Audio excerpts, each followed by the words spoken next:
મહેસાણા જિલ્લાના ખેરાલુ તાલુકા પાસેના પાંસા ગામ પાસેથી દારૂ ભરેલી કાર પકડાઈ.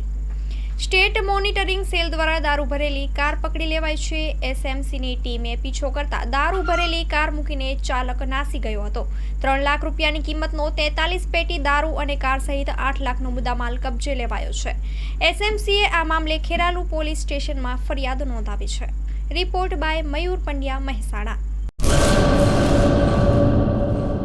કચ્છની પ્રજાનું માનીતું અને કચ્છની પ્રજાના સાથ સહકાર અને પ્રેમથી સાકાર થયેલું એલબી મોલ એટલે કે લુગડા બજાર ફેમિલી શોરૂમ. અમારું address Bhuj branch, Anam ring road, Bhuj, Kutch. Mobile number 8980413537. Mandvi branch, Nandanvan society, Mandvi, Bhuj highway, market યાર્ડની બાજુમાં, માંડવી, કચ્છ. Mobile number 6353695514. નોંધ: રવિવારે આખો દિવસ શોરૂમ ખુલ્લો રહેશે.